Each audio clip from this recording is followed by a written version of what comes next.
Oh, hello. Many Magic the Gathering players ask the question, can Magic's story be saved? This is a question perhaps asked mostly by the Vorthos community. What's left of them these days? Well, I have invited one of the brightest minds of that community here today, Connor of Spice8Rack, Mr. Spice himself, to discuss with all of us, can Magic's story be saved? Does it even need saving? Perhaps I am too critical or not critical enough. We will discover that here today. Connor, Mr. Spice, thank you so much for joining us. It's an absolute pleasure. Thank you very much for having me. I'm looking forward to having this conversation and see if we can get to the bottom of it. I am too, because I don't actually know whether or not you agree with my highly cynical, I know that's unusual for me to be cynical about something, but in this area I am cynical, and I'm not entirely sure if you fully agree with me that Magic the Gathering's story is in such peril. I feel it is, but I'm curious to hear your thoughts, so why don't we just start out there? Do you think Magic's story needs to be saved? Is it in danger? And if so, how much? What are your thoughts on this? But this is actually something I was thinking about whilst we were getting ready. It's like I'm also very interested to hear your specific perspective as well, and as well sort of the what parts of the story do you think are the most sort of in the most dire straits? I do think that the story itself is in a bad way. I don't think it's beyond saving by any stretch of the imagination. I definitely do believe that there are certain steps that need to be taken, certain things that need to be rectified for it to sort of return to a state that it once was in, where everyone either just enjoyed the story, actively enjoyed it, or it wasn't an actively detrimental part of the game experience. So yes, I do believe it. It definitely needs saving. And I do think there are things that we can do to save it.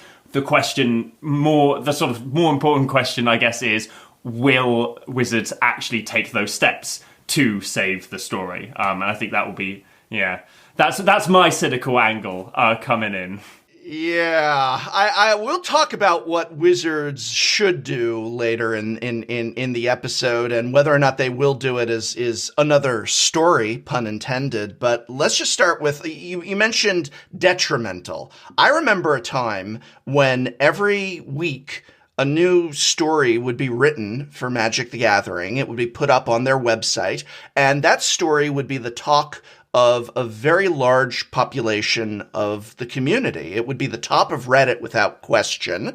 It would be all over Twitter and other social media, and this was the weekly Magic story. They renamed it a few times, but the idea was the same. During a period, they were putting the story out and putting it up on the website, and I view this as a pretty positive era in Magic storytelling. You might have had issues with individual stories, but you were engaged. People were engaged. People cared about it. What happened?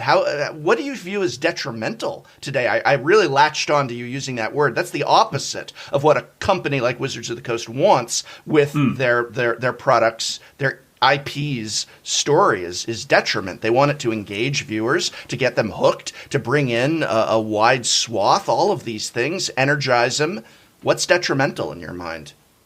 First off, I completely agree that when I got into Magic, I actually got into the game sort of at the cusp of this new era of storytelling. I first started playing Magic around M24. M24? Wait, no, I've come from the future. He's a time traveler!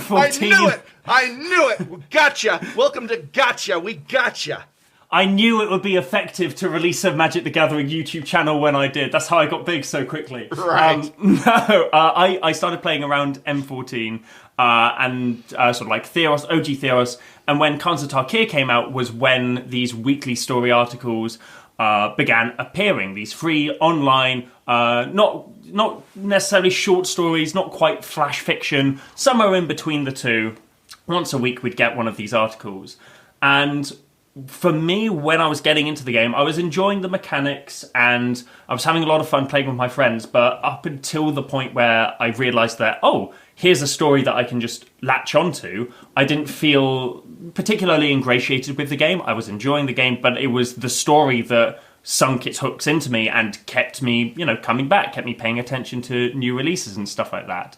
And so, like, the weekly aspect of it, the regularity of these small little, highly condensed sort of flavor shots, as it were, of story, of lore that we were getting as a player base, you're right, was very energizing. I wasn't onto like Reddit and Twitter around that time, but I know for a fact that in my LGS, whenever there was a new story article, it was on our Facebook group, and at FNM that week, it would be the thing that everyone's talking about. Oh, did you see like Gideon almost got drowned by Old Nixilus? Like, that was crazy, wasn't it? That kind of stuff. And now, like, I've been going to LGSs and FNMs and pre-releases and stuff sort of in this new era of storytelling. And whenever the story is brought up, it's either in a case of mockery, in so much that we're kind of having a laugh at how whack things have become, sort of like, making jokes about like Vraska changing her character over the course of 5 minutes, apparently off screen. Or it's brought up in a case of, we don't know certain aspects. So, like, if someone asks a question, like, for example, like, oh, what's Torbrand's whole deal? What's Embercleave about? Nobody really knows. And it's only if you pay attention to things like the Planeswalkers guides, which are still really, really good resources, but I feel like they are not at the same level of sort of punchiness and excitingness that we got with the stories. Unless you're paying really close attention, you miss out quite a lot from the story that really you didn't when we were seeing things like Shadows over Innistrad or Battle for Zendikar or Kaladesh. So I feel like, for me, the detrimental stuff is the fact that we have to wait so long now to get a very big chunk of story all in one go, and it's either, at best, it's, pretty good in terms of things like Brandon Sanderson's Children of the Nameless, which is a fantastic, fantastic book, and what Wizards did to it recently is absolutely dreadful in terms of taking it off the platform and kind of breaking their agreement with Brandon Sanderson in a breaking their non-legally binding agreement with Brandon Sanderson. I'll probably talk about that a little bit later. Or like, you've got the really bad, which is, of course, War of the Spark Forsaken and War of the Spark novel, which just like, it almost makes a laughing stock of the lore. And it's not, this isn't high art or anything like that, but it's still stories and characters that we really do care about. And so it's a real shame that the story that we're getting isn't these tiny little tidbits of really cool short stories showcasing the characters in all of their depth and glory with multiple different writers, but just sort of like a big old block of wood that's lumped on our doorstep once every 4 months that sometimes is okay and oftentimes is really awful. And is very disconnected from a lot of the rest of the game, or even times from itself. One of the things that I see happening is that there seems to be, it's just like in the moment, that little lump of story that we get given happens, and its connection to the previous works. Characters are not behaving the way they were when we previously had story. Actions aren't being followed through on. Plots, things are... I think back to Eldraine, which feels like a million years ago, but is actually less than a year ago. And Eldraine had this momentous character event happen for Garrick, who for the longest time, since a decade, I think, had a storyline of being cursed by the Chain Veil, of having to struggle against his demons, of what's going on with that. And this was released. He was cured. Most people didn't even know it happened. And those that actually read the book could have missed it because it happened over the course of like a paragraph, but it did happen. I was very intrigued by it. He was supposed to go watch over the Kenriths on their first Planeswalk, and I thought, oh, that's really interesting. They helped him. He's going to be like their wise, kind of druid sage, keeping an eye on these kids off exploring the multiverse. Never heard back from it. Garrick's in M21. What's going on with him? What's happening? How does he feel to be out? Is he still after Liliana? Is he forgiven her? Is he teamed up with the Gatewatch? Has he found them? What do they think? What about all the murders? Like what about questions of this guy? This guy killed a lot of innocent people, but it was under a curse. I think that's a fair question to ask, is culpability and guilt. Does he even feel guilty? Should he be punished? What would that punishment entail? These are interesting questions that at a certain point in Magic's history, I honestly believe we would get stories about and exploring. Can you imagine being a mono green planeswalker in tune with nature, loving the natural life, and then having this foreign, cursed, evil thing compel you to murder innocents, and then once it's left, you look down and at the woods and the earth and the soil and the animals, and you think and have to reckon with what you did? That's interesting, but I don't know. Garrick's just in M21 or something. I don't even know where he is. Where is he in the multiverse? I don't know. I genuinely forgot that Garrick was in M21. I remember seeing his card spoiled, and I had forgotten about the fact that, oh yeah, no, Garrick's all healed now. That genuinely left my mind. I think, like, I also love the idea of, like, Garrick turning up and, like, he meets up with Jace and goes, oh, I'm all cured now. And Jace goes, Garrick, love to have you back. One quick question, though. About those murders, buddy. Right. And then them having to have that hard conversation.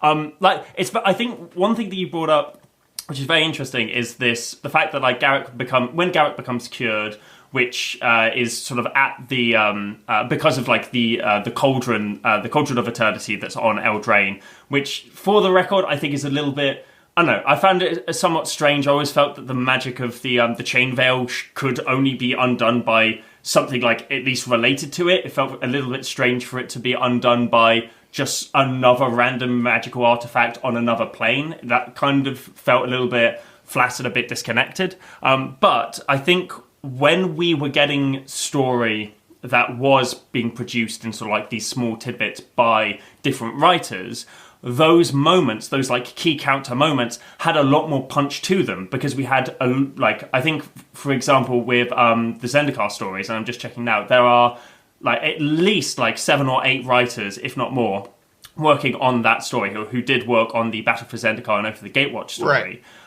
And so each of those people had 2 or 3 of these short stories to write. And so they could focus all of their attention on these small elements of the story, these small character moments, these story beats. Whereas when you've got an entire novel, you've got one writer working on the entire thing. There are going to be chapters that they lull in, and you're going to have chapters that are going to be a lot more explosive, like Garrick being cured, like the fight at the end of Throne of Eldraine and stuff like that, like Oko's introduction. But within a novel, you're going to have chapters that are sort of like effectively downtime. When you have loads of individual short stories written by different people all tied together, you have moments within those stories that you have downtime in, but all of those stories have something that makes them memorable. Because when you're writing a short story, you're not going, oh, I'll write the filler short story. Nobody's doing that. They're going to write, all right, I'm going to write the best short story where, like, Chandra's trying to, like, reconcile with the Abbot of Carol Keep as to, like, what exactly her place is in this whole monastery deal. Like, in a big book, that chapter might be a down period. It might be a bit dull, a bit boring to read. When you've got one person writing that as a short story, there is punch to it. There is an arc from the beginning into the end of the short story itself. And I feel like that's what makes these stories stand out a lot more and stick in people's minds a lot more and become iconic moments, more so than individual chapters or individual moments within the books of Magic the Gathering. I don't, like, for example, in War of the Spark, you've got when Dak dies is a pretty monumental moment, and when Gideon dies, or spoilers, I guess, it's a pretty monumental moment. But nobody is remembering the scene where, like, Ral Zarek goes to talk to Tristani. No, like, right. But if that had been a short story and that had been spread across an array of multiple writers, that scene would have had drama. It might have had will they help? Won't they help? What's going to happen when Vitu-Ghazi rises up? It would have been this great crescendo, as opposed to just like a slight peak leading up to a bigger chapter. It would have been its own big peak. That's something that I feel like is lacking from Magic Story, and what I feel that cannot be achieved through novels, but can only really be achieved through these sort of like episodic weekly articles that we used to get.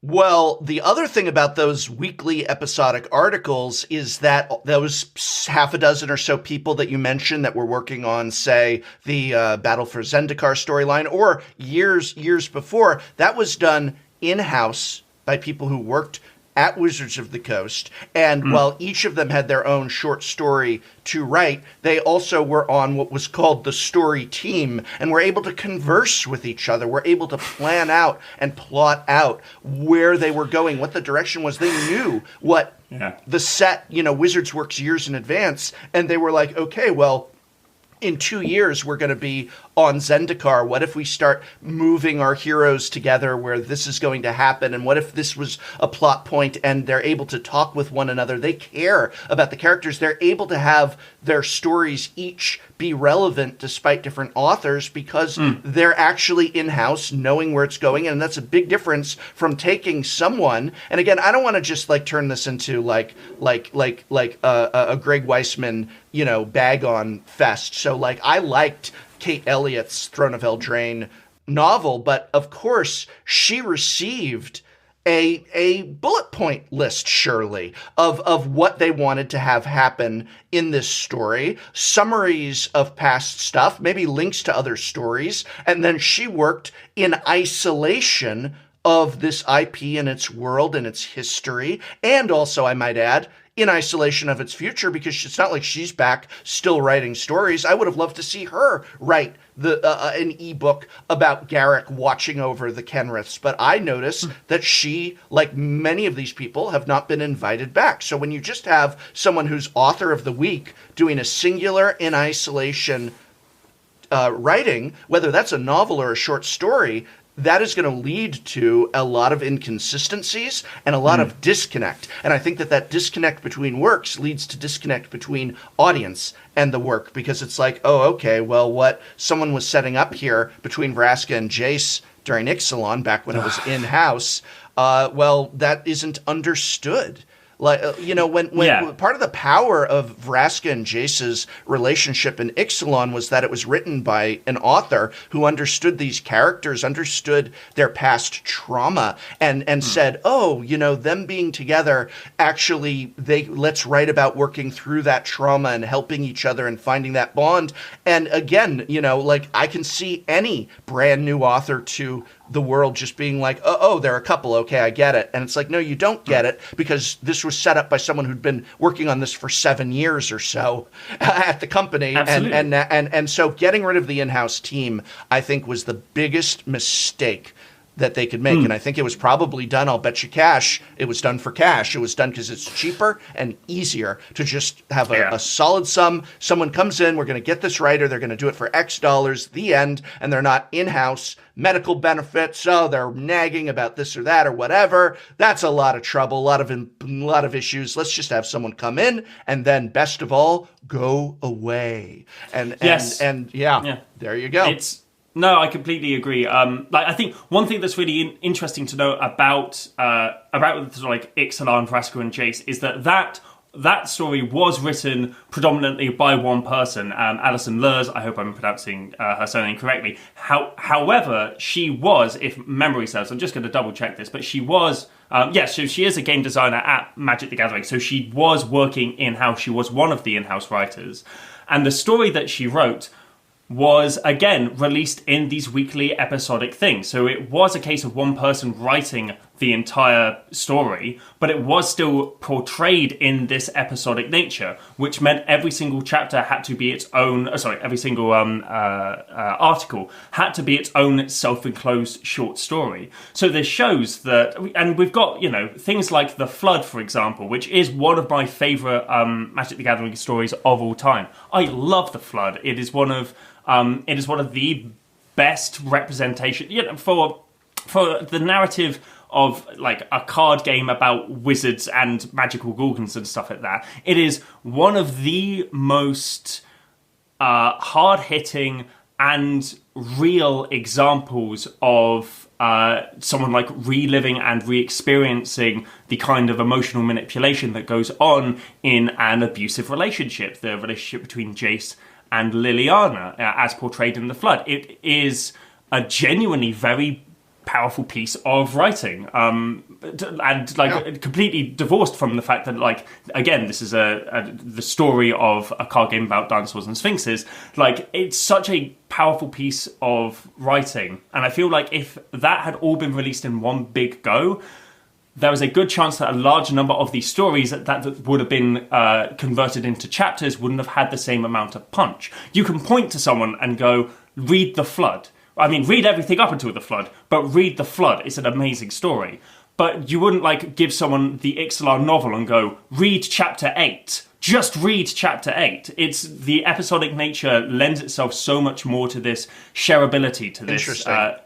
The fact that you can have these iconic moments and point to someone and say, look, this is where it happened. Like, for example, if we consider if Khans of Tarkir, that story, like Khans of Tarkir, Fate Reforged, and Dragons of Tarkir, if that story had been one big novel, you know, The Truth of Names would have been chapter something like 12 or something like that, and it would have been a really, really great chapter.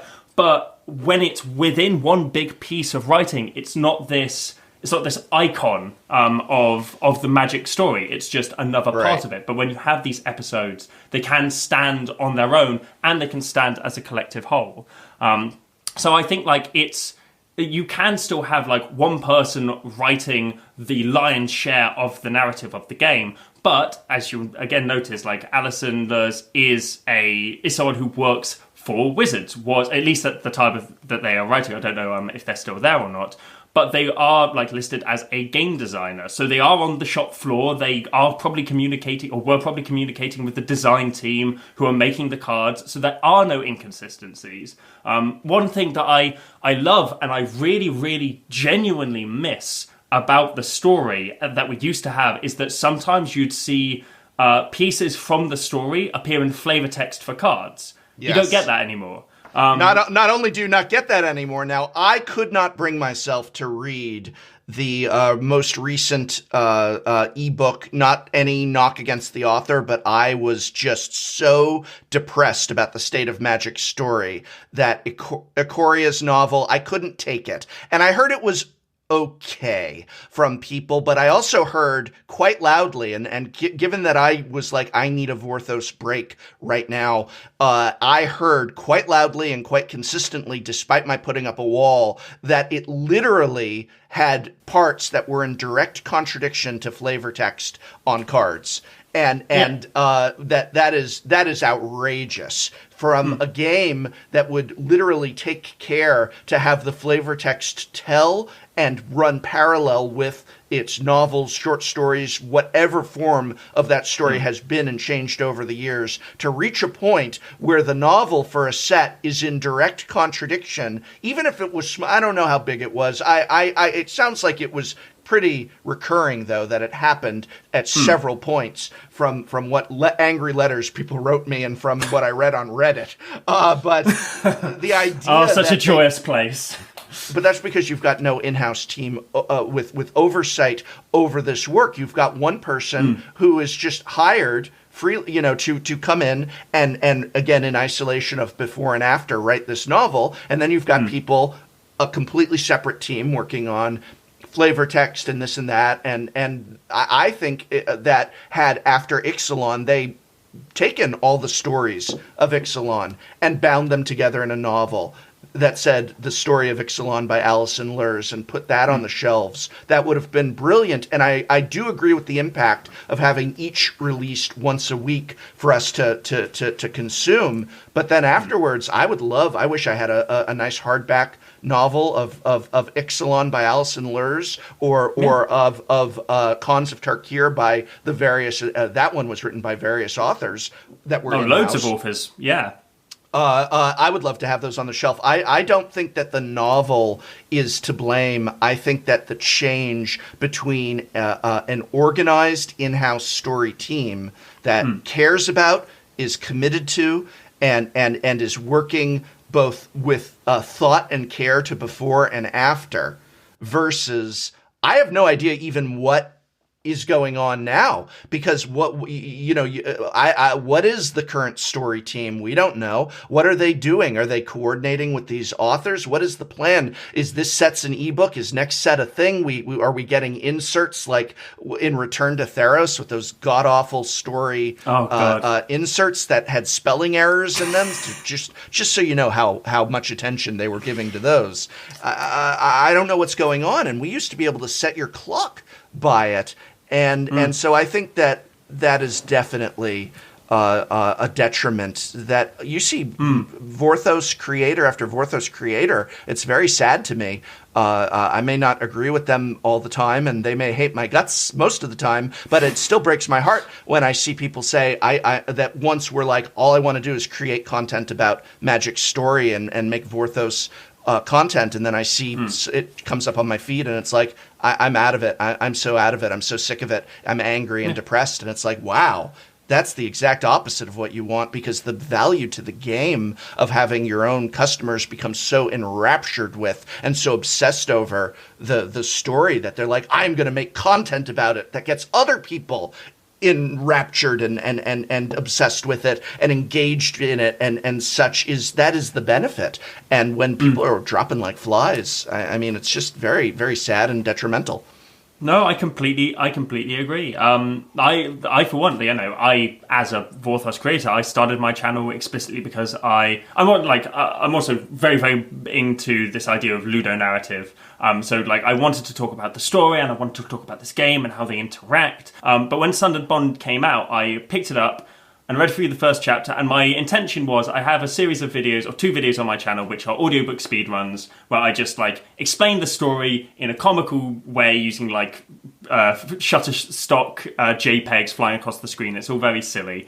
But I began reading the novel, and after the first chapter, I just put it down and thought, this isn't like something I'm doing for fun anymore. I did War of the Spark for fun because I thought it was very, very silly and very bad in lots of places.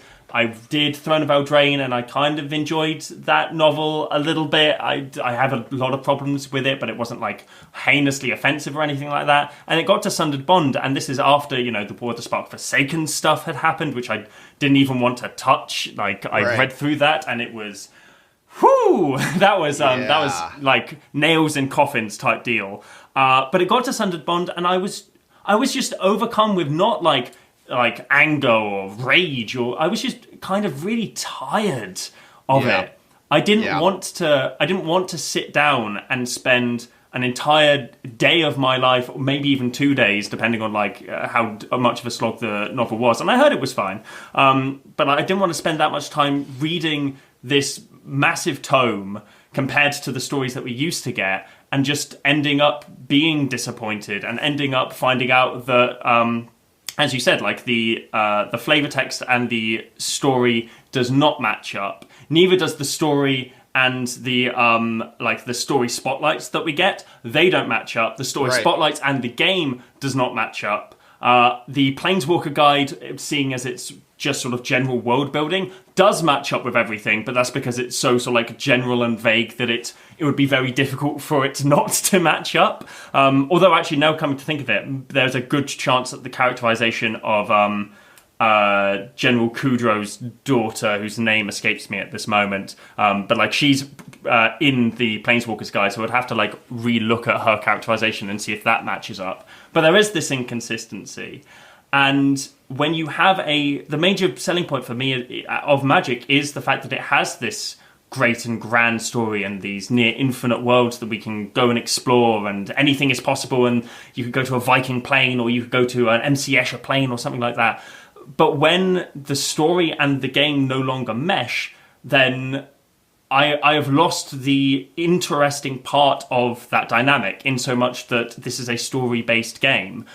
If Magic the Gathering story was just a story on its own, I don't know if I would have gotten into it. If Magic the Gathering the game was a game on its own, I don't know if I would have gotten into it. It's the fact that these two interlock in such a way that that ingratiated me with the game, that got me hooked on it. And the fact that that dynamic is now kind of gone, at least for the most part, for consistency's sake, is kind of perturbing, and it does make me not want to pay attention to the story as forensically as I used to. Like I used to read like stories like 3 times over just to make sure that I got all of the details, to make sure like, okay, so this core was named, she'll be popping up again. Very, very excited to see what she does. That's going to be really, really cool. I'm so excited to eventually see the card, what's his name? Tygam. Tygam's such a cool character in Khans of Tarkir. I can't wait to see when he eventually gets printed, because that's the kind of expectation you have when you have a named character in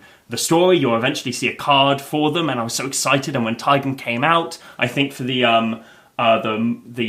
commander, the Tribal Matters commander decks, I think he was part of that. I think he was part of the Wizard commander deck and the Dragon commander deck. And so when he came out, I was so excited, because this is like a character from when I started playing the game, and I finally get to play with him. And Tygam is in my Noyandar deck, and yes, I have a Noyandar EDH deck.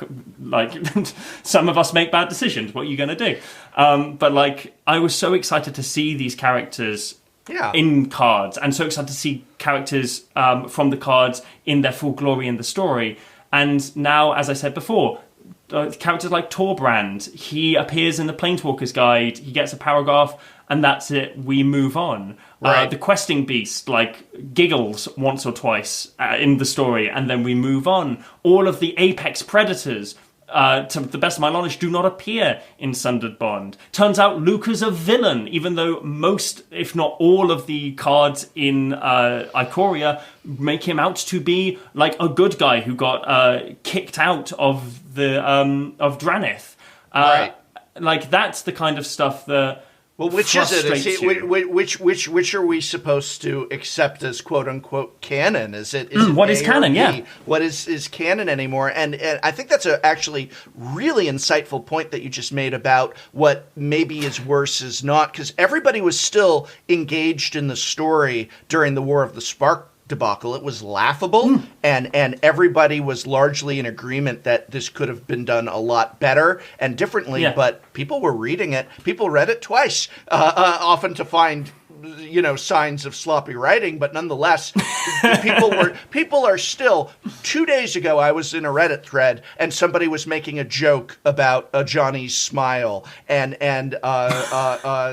he smiled his Leonin smile, and that it's a meme, and that shows that people were reading and were engaged, and they were unsatisfied, but nonetheless, they were still there. And as soon as it doesn't match the game anymore, as soon as it's got that disconnect, which happened not immediately after Eldraine, I guess maybe I had such a different reaction to Elliot's ebook. Maybe I was just so hopeful that we were going to see a return to better writing and better storytelling that I was willing to overlook some of the other issues with it and say, it's fine. I mean, you can't say, why didn't they take the Eagles to Mordor? Like, leave me alone. There was definitely a lot of why didn't they take the Eagles. I felt hand-wringing over the plot, but the writing was much better than Weissman. So maybe I was kind of had a soft spot for it. But as soon as we got to Theros with that disconnect, that's when everybody checked out,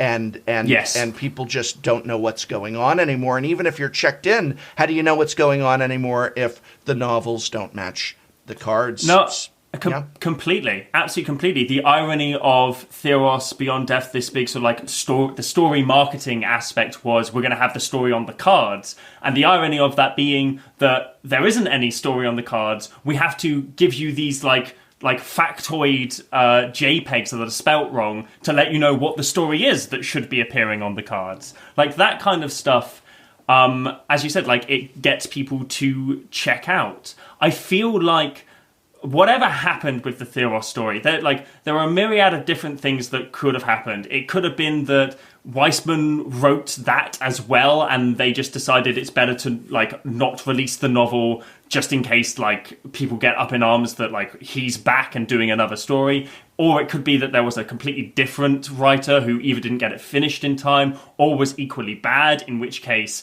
that is 2 terrible writers in a row is not a great look for the people in charge of the story department.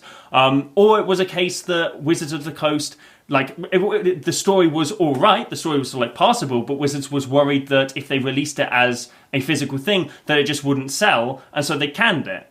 That's like what I'm assuming happened. I don't believe that they would have like canned it because it was a bad novel, because if that were the case, then there would have been a massive shake-up in the story department, because that's such a massive slip-up on their fronts to have yet another bad author. But it's very interesting when Wizards was talking about that particular happenstance, and they were saying, it's kind of blaming the community for having such a negative backlash against right. Oh, it's our fault. It's our fault. Yeah, it's like, what was it they said? Like, due to the backlash, rather than like due to the fact that the novels weren't good, and then biphobic as well. That choice.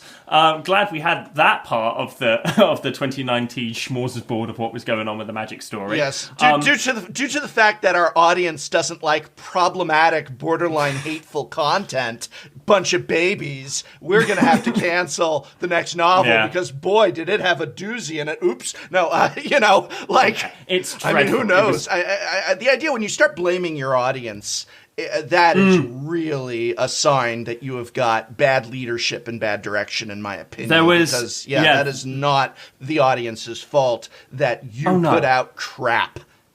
Absolutely. And like, I think there was kind of like a playful bit at the end of that statement, which was like, be sure to let us know if anything is going wrong with the future story, and then in brackets something along the lines of, not that we need to let you know that you can do that, wink. And it's like, come on, that, like, if you're gonna be patronizing, don't use emojis, don't use that texty newspeak that all the kids are using. At least be upfront about it. But the more interesting part of that statement for me wasn't so much that we don't have a story, like Theros doesn't have a story, but that they bigged up specifically the Wildred Quest as like, hey, War of the Spug didn't do so good, but Wildred Quest was very successful. And what I noted about that was that it wasn't that they focused on the reception of it, like in terms of like people enjoyed this, it was that it was a successful launch. Lots of people bought it, and so they then went on to talk, because, and I know they meant in a monetary sense, because then they went on to talk about how that's how they were going to focus on taking the story forward, not in terms of we're going to get Kate Elliott to come back and write a novel or anything like that, or we're going to keep Kate Elliott producing work, because of course, right. Like, God forbid if it was a success, we should have the woman who wrote the damn novel come back and do more writing for us. I mean, who cares about writers? Who cares about writers? Who writes TV shows? Nobody. I certainly don't. I hate writers. All writers, dreadful, dreadful people. I spent 4 years of university learning to be a writer. I hate them. But like, it was very telling that they focused on the success of the model in which the story is being told, and now have switched over to these ebooks, which shows that they aren't really paying attention to the the quality of the writing up until the point where it gets on like the backlash is so big that it gets on like Mary Sue or whatever, in which point like it goes from all publicity is good publicity to maybe not all publicity is good publicity, but instead focusing on, we can get more money if we release this as an ebook because we cut, printing costs. No one really wants to buy the hardbacks of what potentially is going to be a bit of a whack novel. So we just put it on like Kindle and for a little bit cheaper, and we can actually make more money that way. And that's what the focus of that statement was, I felt, more so than we're listening to you about the quality of the story, because as maybe we have some disagreements on Wildred Quest. I don't think it was a bad book by any stretch. I just, I thought it was a passable novel. I think if it had been like a series of these free story articles, I would have enjoyed it a lot more. I think there's just something about the fact that like we now have this paywall, and I'm experiencing kind of the same or slightly lesser quality of writing than I was before the paywall, that just makes it like feel a little bit worse to read. Well, also, it's okay to disagree on literature. That's part of the fun. It's not. Yes, it is. You're wrong. Objectively good. I'm cancelling this call. I'm hanging Cancelled. up. Hashtag cancelled. Hashtag cancelled. But no, I mean, that was actually one of the things that surprised me was that when I had a more favorable review of Wildred Quest than some other members of the Vorthos community, that people seemed to be searching for, well, what's the answer? And it was like, well, you're wrong, Professor, or they're wrong. And it's like, no, we're both right. You can read a work of literature and one person can say, I enjoyed this, and another person can say, I did not enjoy this. And what you ask is not who's right. You ask, well, why did you enjoy it? Why did you not enjoy it? And let's discuss. There you go. That's what I did for 10 years. Welcome. And now you got to write an essay. But I think that you've really latched onto another key point here, which is that the shift from the quality of the work to the profitability of the work is what possibly was one of the biggest detriments. Because again, having that in-house team where they're going to put out the story every week, where these people are full-time employees that are being paid to do this, where you're putting out the story and you have to translate it into multiple languages, which that ain't cheap, and host it and all of this stuff, when you can just, again, have this concept of a flat fee payment probably to the author, and maybe they get a percentage of royalties. I doubt it. I bet it's just a flat fee, and then it's put out on Amazon via an ebook, which that's not costing you any production money or anything like that. And then hopefully you bring in not only whatever you paid the author, but a little on top of it. But I don't think that Magic Stories should be profitable. Magic Stories should be a loss because it's like a form of advertising. It's what you do it's like putting on competitive events and you have $1 million prize. And it's like, well, we didn't necessarily get that many people entering, but it's what keeps the game going and keeps people engaged in the game. And if the game itself, Magic the Gathering, is making $100 million, I'm just making up this number, and you spend $1 million on professional events and $1 million on the story, then maybe that loss is part of why you have such a big gain. Maybe you spend a little money to make a lot of money. Well, I think this is a very key aspect, and you're quite right, that not all aspects of a product or of a game or of a company needs to be necessarily for direct profit.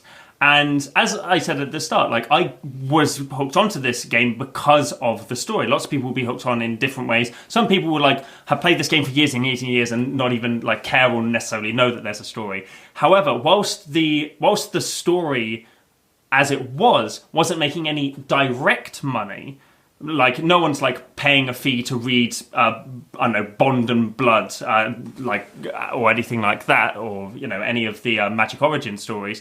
What they are doing is they are getting people to pay attention to this game, maybe getting people to stick around, maybe getting people to buy into the next product, or build their own decks based around these characters and stuff like that. So just because you aren't making any direct money from it, because you don't have a clicker counter and you get a cent every time somebody clicks on your story or whatever, even though you're not getting any of that direct money, you are still making a profit because you are getting people, as you said, it is a marketing strategy to get people in. It's still a piece of art, it is still a piece of literature, and I think that for me is where it walks a very fine line, the free stories that we used to get. I'm personally a big advocate for the freedom of art. I detest the notion of ascribing artistic value and translating that into somehow monetary value. This story is worth 20 quid, this story is worth 50 quid or stuff like that, when it art is a subjective experience. Right. Obviously this is a piece of marketing for a game and for a company. However, it was a very accessible thing. It got a lot of people interested who maybe didn't end up playing the game, who maybe did just end up enjoying the story. I know for a fact that when the thing, Truth of Names, there we go. When that story came out, again, I'd only been playing the game for a little bit, but I ended up having a conversation about it with so many of my trans pals, and just going, look at this cool. Oh, sorry, I can't swear. I'll bleep you. No, I'll bleep you. Thank you for bleeping. Leave this bit in, by the way. I apologize about that. I will bleep you. Get on with your story. Oh, love that. But yeah, like like showing my trans friends like this story and saying like, look how cool this is, and then having them read it, and then having them read more about Magic the Gathering, and suddenly I have another thing to be cool and nerdy about with them, and we have these big conversations about Magic's lore. That is worth so much more, I feel, not only from like a subjective emotional perspective, but also from like a company perspective. It's worth so much more to have your players be able to like share and throw around your story for free. These little like effectively like flyers for your game, almost artistic though they may be, than it is to like have the story enshrined in hardback and sold for like $15 down at like Waterstones or whatever. Sure. And like you are at that point you are selling the story, but the story has never been something that people wanted necessarily to buy. People just wanted to enjoy the story. People might want to buy like collector's editions, as you said. Like I personally would be very happy to if they released or would have been very happy rather if they released a collector's edition, a hardback of all the Constantakir stuff, all the Magic Origins stuff. I would have loved to have had like a little hardback on my shelf. Yeah, absolutely. Like commemorate it, especially if like some of the money went to the authors themselves. Ideally, all of the money would go to the authors themselves. What a concept! Wait! Let's not go nuts. You know, another thing with the in-house story team, and again, I don't know the specifics. I'm going to speak a little loosely here, but again, a lot of them were simply Wizards of the Coast employees that had jobs and then were kind of tapped with story assignments on top of other work, where it was much more along the lines of you're coming in and your job is to do A, B, C, and D. And then it's like, okay, so now Ixalan's coming up and we've got 6 stories we'd like you to write. Your pay remains the same. And you've now got 6 stories to write. I don't know that like, and again, I said Ixalan, I shouldn't have been specific. I don't know that was necessarily true for that or which ones, but I do know that it wasn't this direct sort of cool, you're going to write the truth of names and every click is going to get you 10 cents, or we're going to give you a bonus to your work because you're doing extra work of X dollars. Hey, you did extra hours, you should get extra pay. It's called, no, you're on salary, you're a creative type, you're going to do the story, there you go. And that it's on top of it, and that actually getting rid of the story team, or at least, again, I have no idea what is currently going on with the story team and what they do and how big they are, which is very interesting that we went from a period where we knew exactly how big they were and who they were and what they did to this nebulous thing where the person in charge of it isn't even on Twitter talking to us. Interesting. But it just sounds to me like, cool, why are we paying? It sounds to me like Hasbro Suits came in and said, why are we paying X dollars for this story department? What do? They write stories for the internet. And okay, and how much do we make off that? Well, we don't. We put it up for free.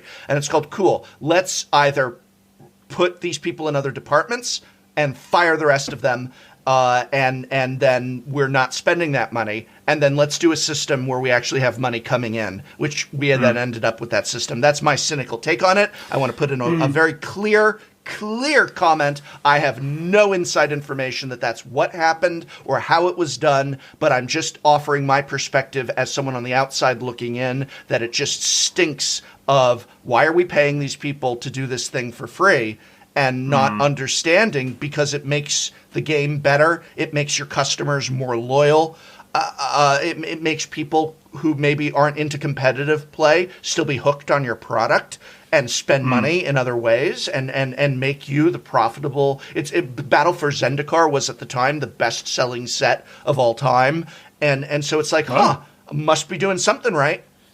Yeah, I think like the best story that we could take away from, like, if that is the case of like that's how things happened and that's how like the writers were being mistreated, again, you say you have no inside information, neither do I, but if that is the case, then I think the greatest story that we can tell our friends and colleagues, if they are in similar positions, is the story of unionizing within the workplace and demanding that you can actually get paid for the work that you're doing. I think that's the most important moral that we can maybe take away from this discussion. Does Wizards of the Coast is there a union at Wizards of the Coast? That's a great question. I've never heard of it. We should look into that and ask our friends at Wizards of the Coast. And then if the answer is no, there's no union, the next question from us should be, well, why not? The company's making money hand over fist off of your labor. But I think that might be another podcast topic. That may be. We'll focus on the fun orc story for now, and then get into labor laws later. Yes. Hashtag unionize. Hashtag unionize.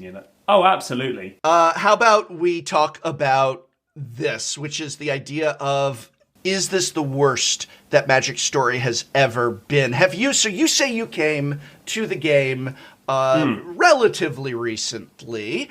And I mean, I'm a newbie. I guess it's interesting to look at someone with half a decade of intense engagement and say, oh, so you're new. But which to me is kind of crazy. Like I had someone on the show who's been playing obsessively for 2 years, and I'm like, oh, so you're new. And then I'm like, wait, what am I talking about? 2 years? I don't even watch TV shows for 2 years sometimes. But you weren't around in ye old days of like novels at bookstores and cut out. They would have in the back of the novel. I have several right here that I'm turning to, and in the back of the novel, you would cut out a coupon and mail it into Wizards of the Coast and get a special Magic card. So you buy the book, and then you cut out a piece of paper on the back of the book, and you put it in an envelope and write Wizards of the Coast on the envelope and mail it in, and then for free in the mail to you, maybe you had to pay shipping and handling, I don't remember, you would get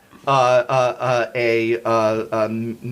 Vault, I think. Was it Mana Vault or Mana Crypt? One of those. You'd get a Mana Crypt in the mail, and it wasn't it was not a good card at the time because Commander would not be invented for another 10 years or so. But it was pretty wild, and those books were. Have you read any of those books? Have you read Future Sight by Scott McGough and John Delaney? I have. I've only read 2 of the older novels. I read them for my plug my own video. I read them for my Yawgmoth, the scientific priestcraft of eugenics video. Watch that now on YouTube.com. And if you think that art has value, go over to Mr. Spice's Patreon and show the value you see in that art. No, I'm just saying that to annoy you. I'm just saying that. That's very kind of you. How dare you? But I have read the some of the older novels. This is the thing. I don't necessarily see that much in the way of like a difference in terms of quality. I actually quite liked the Thran when I read it. You can tell like there very much is that like early 2000s, late 90s science fiction cross fantasy like vibe where like machines are explained in like excruciating detail, and as people are like introduced to the scene, you get like 2 paragraphs explaining like the caste system of the Minotaurs that are currently visiting the Thran city of Halcyon. Love it. Like, I quite like that, but that's just because I quite like that era of like storytelling. Right. But like I don't like, apart from like the parts that have like maybe aged a little bit weirdly, like the quality is subjective. I couldn't like necessarily hold up like this Magic the Gathering collection of stories and this Magic the Gathering collection of stories and say which one's better. They're gonna have like pros and cons for each of them. But I would say that like from reading those novels, I like the Thran, for example, which is this standalone thing. It doesn't like pertain to the game of Magic, obviously, and it does pertain to the set, like the invasion of Thran onto like Dominaria, into like the great final invasion. It is this separate piece. It is completely divorced from any specific set. It's not referencing any cards. It's not like bigging up the set that's coming out in a few like months or something like that. It is just telling the story of the origin. It's telling the origin story of this character of Yawgmoth. And it does reference like Gix and stuff like that, but that card had come out. It was like that. That card, the person had been referenced many years ago, years before the book came out, and so it felt very much like a standalone story. And I think if Wizards ended up like doing that, if Wizards ended up releasing these standalone Magic the Gathering stories that weren't connected to sets, that just retold, maybe rebooted some of the information that we had been sort of like had been sort of like buried in the past of like the stuffy old books that you can now only get on eBay for like $50-$60 and stuff like that. Like I think that would be a really interesting way of approaching the old lore, not having it connected to a block, which obviously the stories that we've been getting, the books that we have been getting, that disconnect is detrimental to one's enjoyment with the game, because you like look at all the cards and you're really ingratiated with this character, and preview season is like gearing up and you're seeing all these little story tidbits, and then you finally get around to reading the book and it turns out it's nothing like you imagined. The character arcs from last year have been completely thrown in the dirt. Another character like has a plot hole in their backstory now, stuff like that. But if you had these sort of like reboot pieces, I think that's like a place where a Magic the Gathering novel can really sit and feel right. I never played at the time that like things like when things like Bloodlines was a relevant piece, a relevant novel. I never played at that time, so I couldn't really speak to how well they meshed into one another. Some of them have not aged well. The weird, like, kind of almost tiptoeing on the edge of like eugenics apologia is a bit weird, but like I get that it's like this sci-fi fantasy thing, but also it does kind of portray it as this it's was a bit the evil 90s. But we kind of need to do it. It was the 90s, okay? It was the 90s. It was a different time. But like I think if we were to have magic stories like that, magic books like that, I keep saying I would have been really interested and probably would have bought into this and probably would have gotten these things and recommended them to my friends. But the way that Magic has been handling its story, the way that Magic has been handling the game, the way that Wizards of the Coast has been handling its employees, not just in terms of like the stuff that we have been like talking about, but also in how people are like coming forward now and actually speaking out against like institutional racism within the company.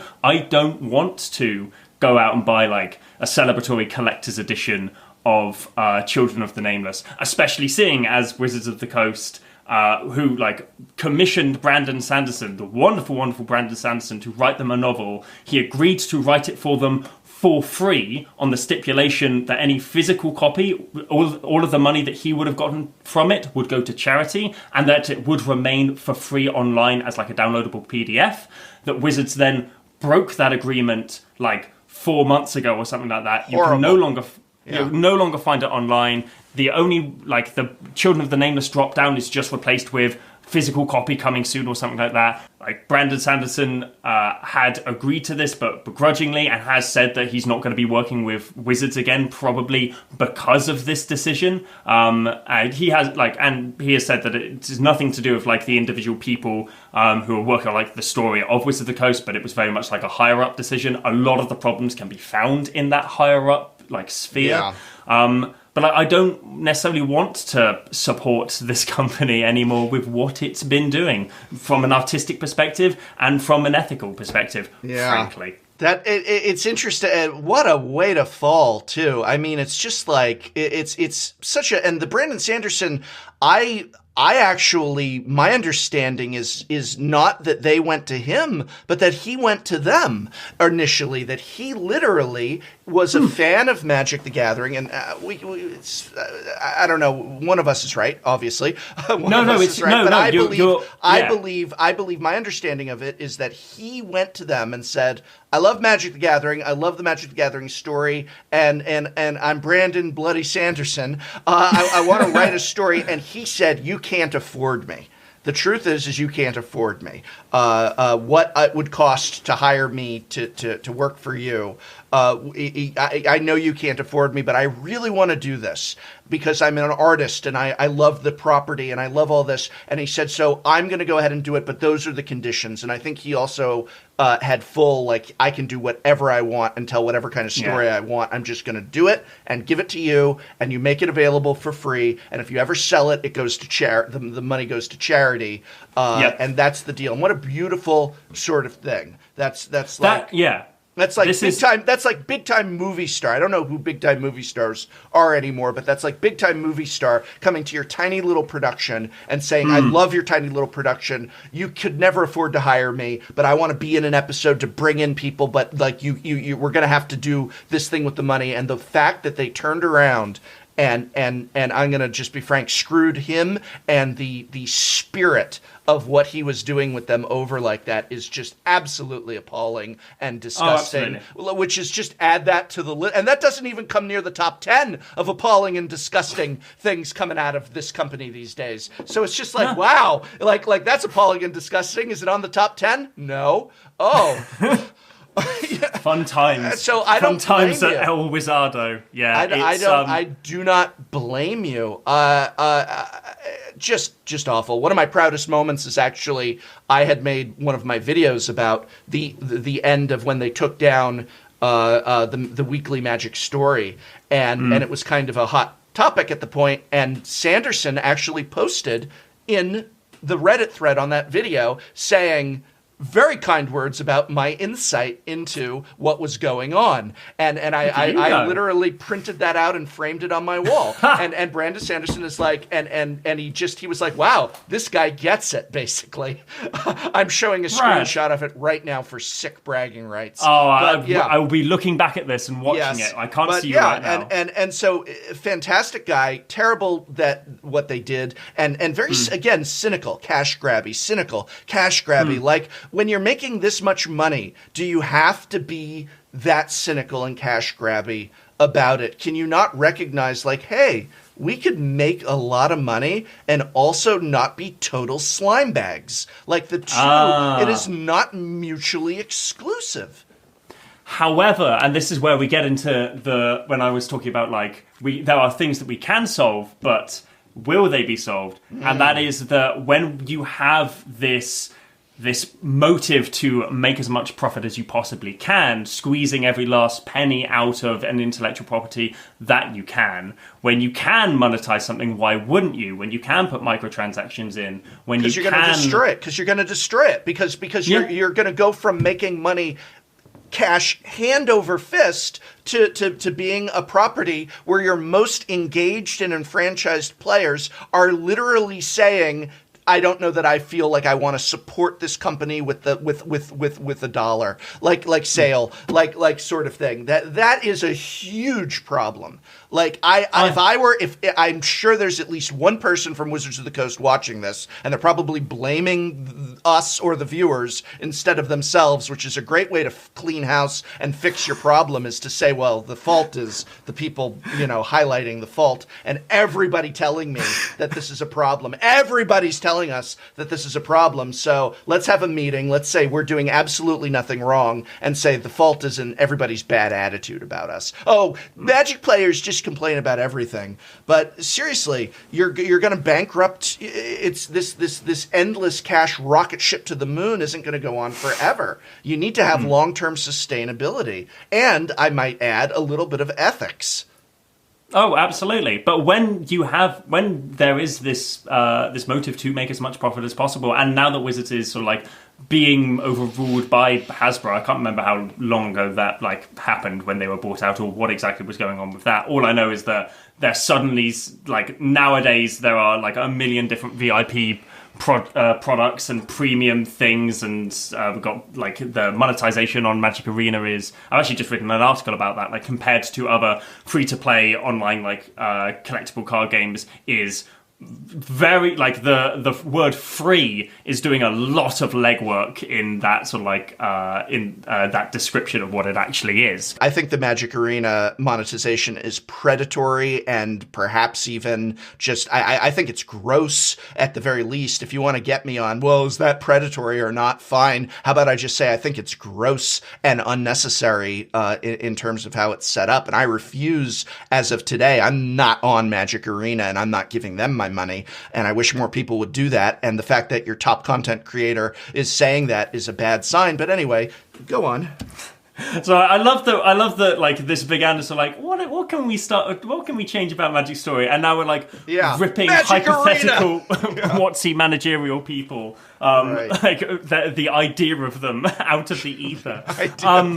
But when you compare the stories that we got from Magic, and linking back to this idea of making money off of art, and making art that sells, and not necessarily art that is just subsidized, in terms of, like, for example, if you're creating art for Wizards and you have, like, produced these short stories and maybe you're getting paid for them, maybe not, but, like, you're under no obligation to make this story sell necessarily, apart from just, like, how good a piece of writing it is. The free stories that we get, the ones that don't have to sell, don't have to reach as many people as possible and hit that sort of, like, lowest common denominator, generic fantasy story type deal, are some of the most interesting stories that we've gotten. Yes, they might not be as popular as some of the iconic pieces, but there are so many of these free stories that are like that we wouldn't have gotten had they been in a monetized format.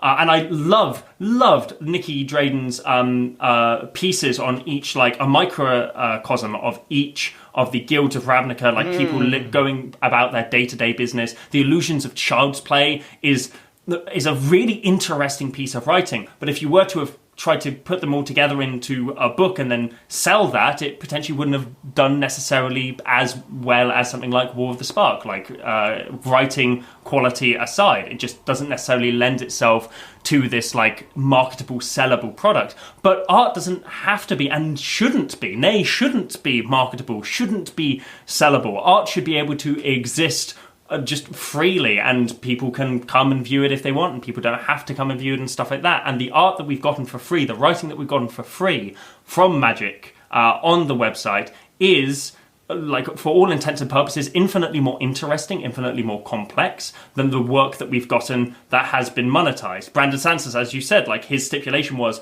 I want to do whatever I want to do. I think, I remember, you are absolutely right that, like, he went up to them and said, like, I'm a massive fan. And then I think it was, like, Nick Kelman reached out to him afterwards and went, yo, would you like to actually, like, take us up on that? But, like, him having this level of, like, creative control and not having to worry about, is this going to sell, allowed him to be incredibly creative, allowed him to introduce brand new concepts to the game. This idea of, like, I can't remember what it's called in the actual story, but the entity, this sort of, like, somewhere between a demon and an elemental and a planeswalker and, like, that kind of stuff. And the way that the story was told from the perspective of these two magical twins, these two cursed twins, and this Lord of the Manor, I don't know that in of itself, like, it would have necessarily sold particularly well if that had just been released as a novel, regardless of how good it was, just because it was a little bit off the cuff, a little bit off the wall. And not constraining an artist, not constraining a writer by these shackles of making sure that their art is profitable as well as high quality is incredibly freeing. The amount of good work that can be found, the amount of amazing art that can be found in free installments, in free cinemas and stuff like that, where the artist doesn't necessarily have to worry about how many people are going to come in and buy, like, their product, buy their art, or, like, rather, like, turn their art into a product for people to have to buy. You can find some of the most interesting work. You can find some of the most thought-provoking pieces of art there. Whereas, like, commercialized art that has to kind of meet a bottom line because we've got, we paid the money to get these hard books bound, so just, don't do anything particularly crazy. Don't kill off, like, all of the characters. Don't do anything interesting unless we can absolutely bank on this being, like, a huge success, or we're, like, too big to fail. We've, like, put so much money into this that we don't need to worry if this doesn't sell necessarily. I think that's what we found with War of the Spark, where we had, like, this interesting concept, this potentially very interesting narrative that was going to be told, where who knows who was going to die. We saw Dak Faden die in a piece of marketing material for this book. Like, right. if they're willing to kill off a fan favorite character in a trailer to an Evanescence song, who are they going to kill off in the actual novel? And then it turns out it's just like, it's just a kind of generic tour of Ravnica with a couple of zombies, and then the person that everyone knew was going to die died, and then you got one surprise death in the form of Domri Raid, who he's probably someone's favorite planeswalker. Had 2 lines. He had like two lines in the novel. He had like 2 lines. I think someone's corrected me in that it was 3. But I mean, he was barely blink and you'll miss him. And it's just like, this is how they handled it. But that, of course, is that the War of the Spark, and the narrative and the story, which was still engaging, was conceived of and set up by that old story team, and then handed. It was all plotted out and developed of where are we going with this way back in the day, where they were working years ahead. Which is a worry that I have, in so much that, like, we don't know, of course, like, maybe War of the Spark, maybe it was the team that was writing like story articles like Shadows over Innistrad, who were the ones helping to come up with the War of the Sparks plotline. Maybe that was being worked on, maybe people already knew that there was going to be this shift, this change in management, this change in tact when it came to the story, and that was being worked on separately or something like that. But it makes me really worry about all of the loose ends, or like the couple of loose ends that we still have around Magic Story, and what is going to happen with them. What are like some of these smaller characters that we got introduced to, like Doretti, for example. How is he going to be portrayed, and how is he going to be introduced into this new era of storytelling? He's only been in one story, and it was an amazing story, Bloody Instructions, which was written by... I love his character. I want more of his character, but I'm afraid to get more of his character. Yes, no, absolutely. Like, and this is, again, going back to that episodic thing, we've got this, like, blast of this is Doretti and Grenzo doing, like, a mini heist, and we can see Doretti is this, like, a bit sort of, like, unsure of himself. He's actually quite a young goblin, but at the same time he is ruthless, and he's very smart as well. And we got this, like, bam, here is Doretti, here's everything you really need to know about his character, like, portrayed in less than 1,000 words. Would that have been as impactful? Would Doretti be nearly as much of a fan favorite character had he been only in one chapter of the extended novel that would have been Conspiracy 2? I don't know that I agree. I don't know that I agree with your disdain for the novel itself, but I do think I think that the novel is fine. I simply think that it is just far more effective to have it at least initially experienced as those individual chapters. But hey, as someone who is as a failed novelist, I think novels are still relevant and can be fantastic works of art still. I also feel personally that everything that you were just discussing about art and freedom and being separated from profit is exactly how you get some of the most profitable art there is. Like, I believe that when you follow the philosophy, maybe I'm an idealist, but I believe that when you follow the philosophy that you were just detailing, I believe you can make quite a lot of money.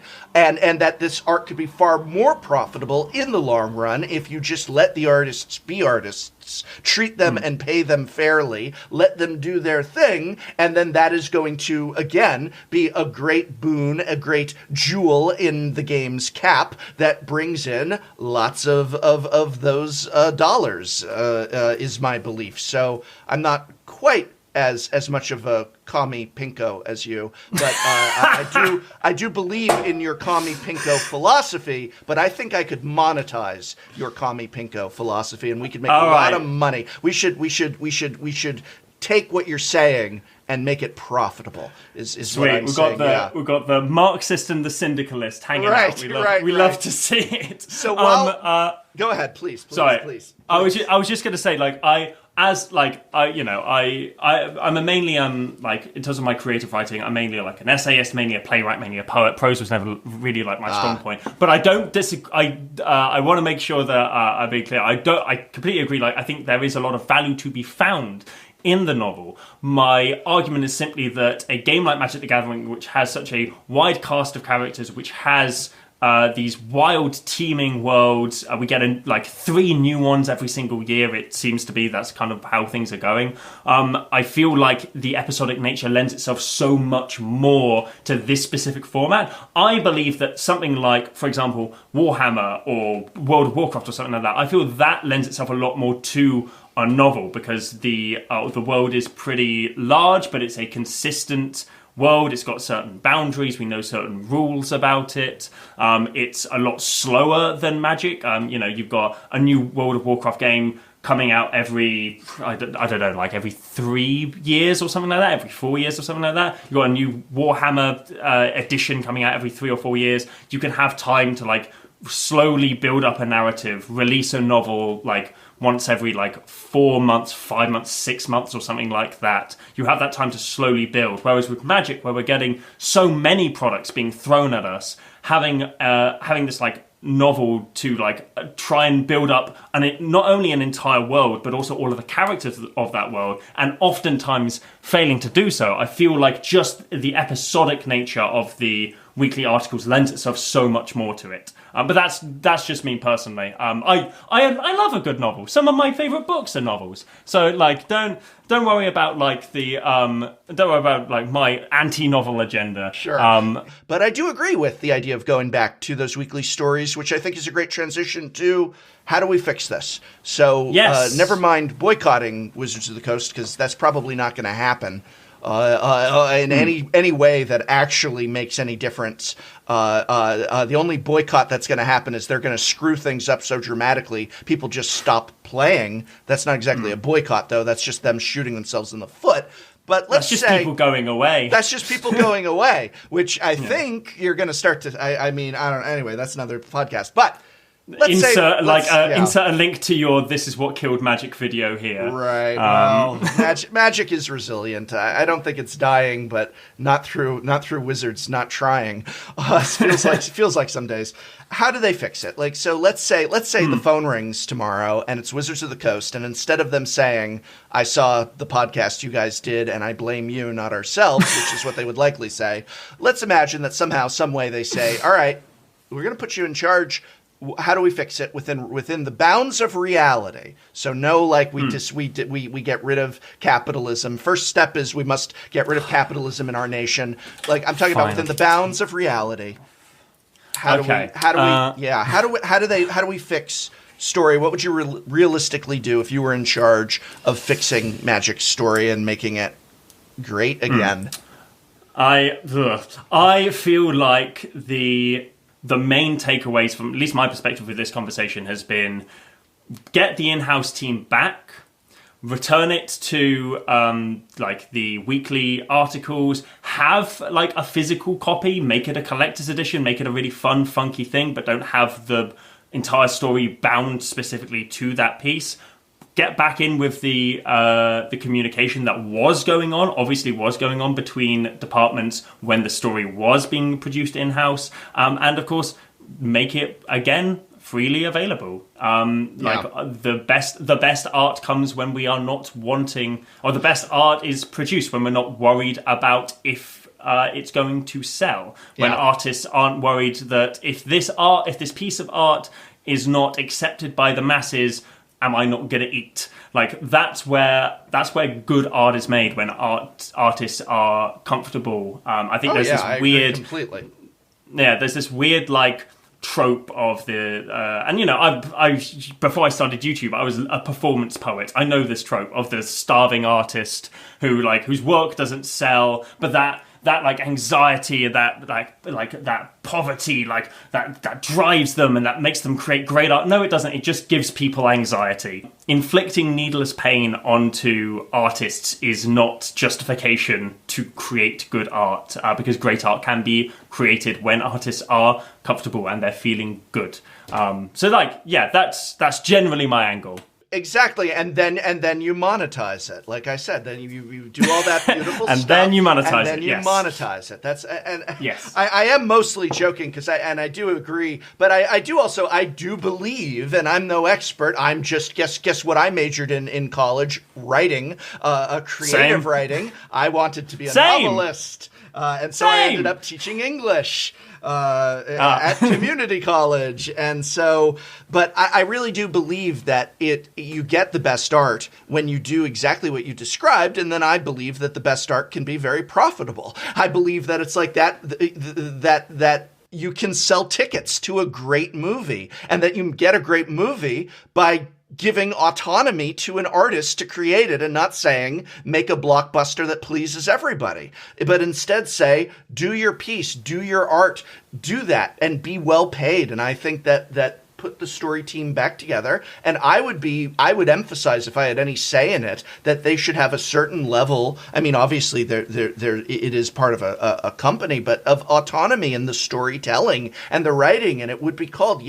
go do your art, make it engaging, make people obsessed over this. You know, when I started around Magic Origins to make some parody videos of Magic's lore, I got 2 reactions to it. So I did my Office Hours series where I had planeswalkers come in, and the whole thing is it's just like you're like I was being critical of and telling jokes about the story itself and problems that I may have seen in it or with the characters, and I had 2 reactions. I had an intensity of viewers loving it and an intensity of viewers hating it. I had some very angry viewers when I would do Office Hours, and I saw that as a good sign because it meant they cared. It meant they cared about the characters. One guy wrote me I wrote, I also adjusted some of the tone of those videos because my ultimate goal is, even when being cynical and snarky, is still to be entertaining and fun. I want to bring some joy. But people who were upset, there were members, I mean, one of the reasons a lot of the people in the Fourth Host community hate my guts is because of that series. But I see that as a good thing.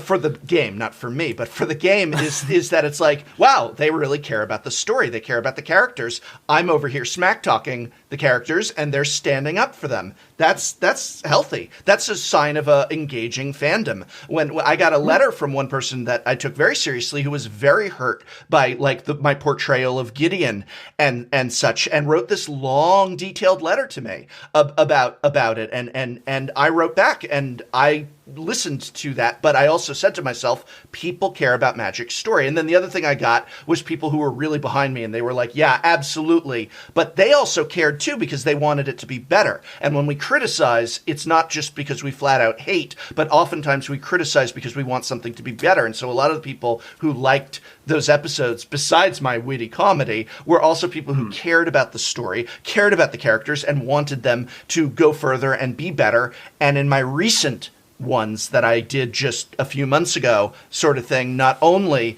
do they get nowhere near the views of the early ones, which says something, but no one is writing me any letters, angry or pleased or otherwise. It's just kind of like people are tuning in. Maybe they like the cosplayer and maybe they like some of the jokes, but it stopped right around the same point we identified, where prior to that point, I heard both intense, angry, and positive feedback when I would go over things like making fun of some of Magic's characters. And then it turned into this kind of just white noise of oh, that was a funny joke, and kind of lukewarm views and lukewarm stuff. And there might be a lot of other factors, but to me, it spells a less engaged and less passionate fan base. And that's how I take it as. I go, wow, boy, I'm not getting any long letters about Gideon today. Yeah, that's a really interesting perspective. That's something I hadn't really even considered. Not so much just the quantity of people interested in the story, but the quality of that interest that people have. Yeah. And you're right, when people do criticize something or do get very angry about something, a piece of art or a story or a book series or something like that, and it goes wrong, Game of Thrones or a Marvel movie or something like that, the people criticizing it aren't the people who don't care, because the people who don't care aren't there. The people who don't care are off doing something else. The people who care are the people who get on YouTube and make videos, and some of them are terrible and some of them are actual good critique. Okay, well, I'm hit and miss, but go on. No need to slag on me. It's all right. I'm just saying, someone needs to come up and step up and take the big shoes of the big Magic the Gathering YouTuber. Well, then you need to do more 10 than times one. The amount of subs. Then you need to do more than one video every 6 to 8 weeks, and you can do it. But until then, I got 3 more to do this week. You know, this video that I've been working on has taken me literally all of my hair and also 2 months. But what was it? Oh yeah, the people who are criticizing it, the people who are angry or upset or overjoyed, are the people who are invested and do actually care about this kind of stuff. Yeah. And when you start seeing, like, I think the worrying thing is that when you start seeing, as you said, like that drop off, when people aren't angry anymore, they're just kind of, they're just they're just here, and they might enjoy it or they might not like it, but it doesn't really get like too much of a rise out of them either way. I think at that point, your art is in incredible danger, because if people aren't engaged and people aren't being affected by your art anymore, by your literature, by your movie, by your paintings, whatever, if people aren't being affected by it, you aren't creating good art anymore. And there is something deeply wrong with the process that you are using to create that art. I think that's a very, very important point. And yeah, no, I think, yeah, that demonstrates the reactions to your office hours things demonstrates that pretty perfectly. Yeah, I tend to agree, and that's what worries me. Outrage doesn't worry me, and that's also why I've had a lot of off the record conversations over the years with various people at WotC, and you know, they get sick of the complaints and a lot of scorn. I get my share of frustration, and I always say, you know, apathy is what you need to be worried about, not the complaints. The complaints means people care. It's when people become apathetic, and the fact that there are obvious like levels to it. Like sometimes people can get too passionate. At that point, you need to roil it back in. But no, broadly I agree. I'm painting in broad strokes, but yeah. Oh yeah, of course. I think that's a great note to end on. Speaking of your upcoming video that took you 2 months to make, where can people find it? Where can people find you and your work? And I will of course have links to all of Mr. Spice's fantastic work in this description. But where can people find you? You can find me on YouTube. I have a little YouTube channel. You can find me if you just type in Pleasant Kenobi and look at my channel there. You can find me at Spice8Rack on YouTube, at Spice8Rack on Twitter, and twitch.tv/Spice8Rack. I make videos about Magic the Gathering as the prof laid out pretty languidly. I release my content, but I like to put a lot of effort into the stuff that I make, unlike some YouTube channels who release quite a lot, like the one I'm currently on. But like, no, I'm joking. But like, yeah, I talk about Magic story, specifically trying to focus on Ludo narrative, so how story and gameplay intertwine with one another. I also release videos talking about sort of like the impact media has on our perception of the world, how our world impacts our media. You know, talking a little bit about politics. You might have picked up there might be a bit of a lefty vibe. So if you're into that kind of stuff, come on over. And if you don't, give me a hate view. Come on, baby. It's all fair game in this wonderful free market of YouTube.com. But yeah, thank you. I'm Spice8Rack, and that's all my stuff. So I'm so happy to have had you on to talk about this today, and I want to just say that Mark Rosewater follows me on Twitter, which means I can DM him. And I have only once, in the half a decade or so of him following me on Twitter, I've only once sent him a link to a YouTube video and said, you have to watch this. And it was never one of mine. And it was one of your videos that I was like, I gotta send this to Mark and say, you have to watch this. And his response, I already did and loved it. So definitely go check it out. Which video was it that you recommended? I can't remember. It came out so long ago.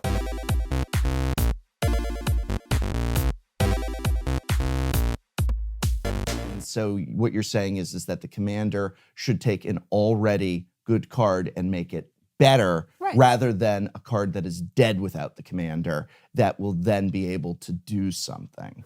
Right. So there's a really good example. I play Zedru the Great-Hearted commander. She's the donating goat lady. Right. I really enjoy it, and I get a bunch of people who will suggest cards that I should put in it that all have some big drawback, and the idea is that you'll give it away to somebody. Right.